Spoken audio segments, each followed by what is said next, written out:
Hi there. So we'll be covering natural logarithms, including the value of e and the function of ln. So the question we have here is minus 3 ln2 plus a half. So we know from our log laws previously that we'd be able to move the minus 3 here into a power of the 2. So I'll write the log law just for reference.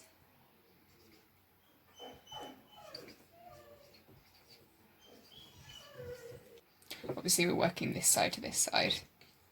So another way that we can write this is ln2 to the power of minus 3 equals a half.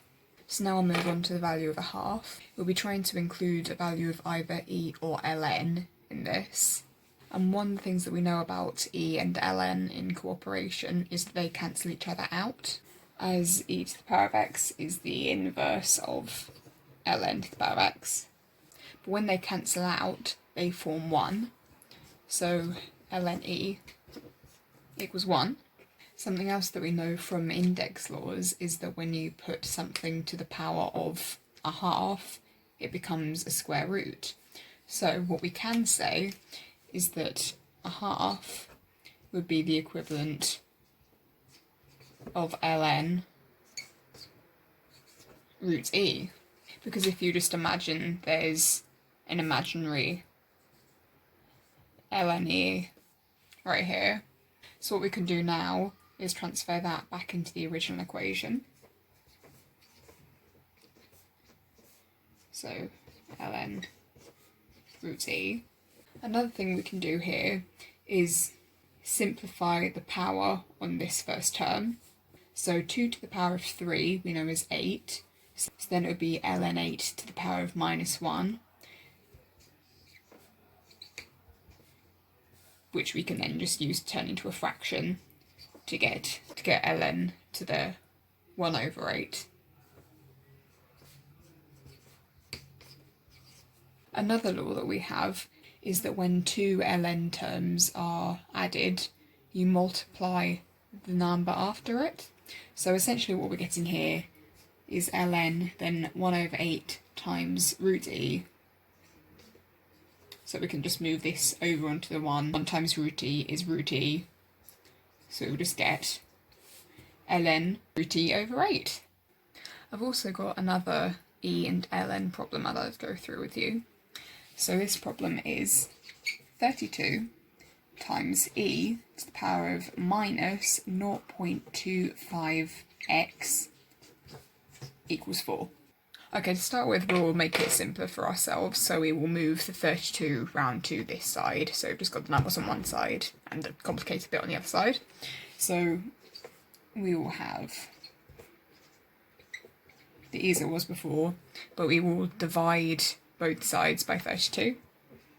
So we'll get 4 over 32 on this side, which we can just simplify down to 1 over 8.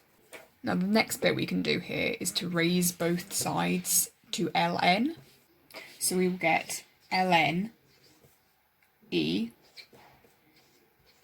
equals the same power as before, and then ln to an 8th. The handy thing here is, since they cancel each other out, we can just completely forget about those. So we're simply left with minus 0.25x equals ln to the 8th. So essentially now we're just trying to isolate for x to find the value of it, but we're looking for the exact value, so we're not going to plug the final value into the calculator. We'll just leave it in terms of ln. So the first thing we can do, either we can make it a nice number or we can get rid of the minus. I'm going to start by making it a nice number. I'll need to multiply by 4 to get to 1. So I'll get minus x if I times both sides by 4 to get 4 ln and then 1 over 8. And then to get rid of this, I will times both sides by minus 1. So I'll get x on this side.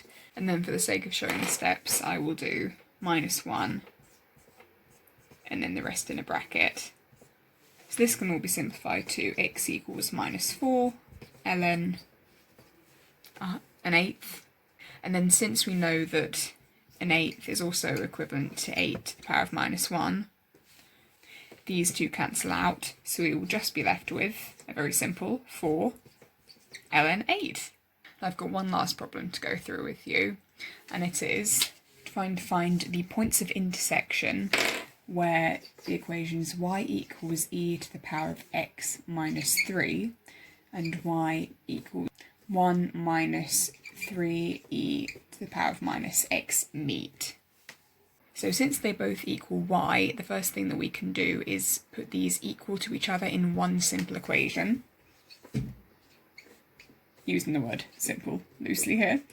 So that's what we get. So I'm going to make it even simpler for myself and move that all to one side. So I will get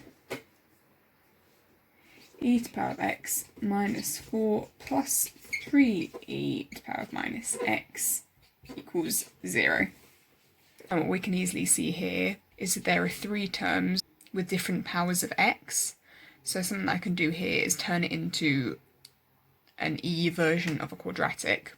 So for this I can times them all by e to the power of x.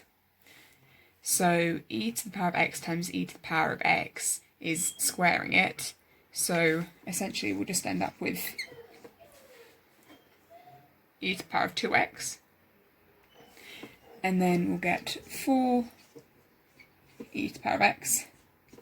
And then 3, as this will just cancel out, equals 0. So I'm going to use my grid method again. So I'll put e to the power of x in both of these. So you can see that's where I get my e to the power of 2x from. Then I know the only things that make 3 are 3 and 1. So I'm safe to put 3 and 1 in here. But we also know that it's a minus 4. So both of these have to be negative. We can also very easily see that minus 1 times e to the power of x is just going to be minus e to the power of x.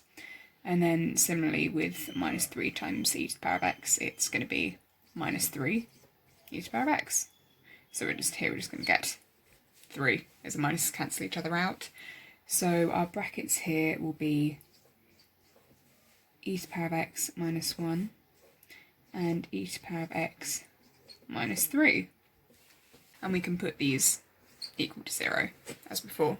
So from this we can work out our values of e to the power of x. So it's just going to be both of these numbers but with their powers swapped. So we're going to get e to the power of x equals either 1 or 3. And by using our log laws, we know that we can get x here by raising both sides to ln.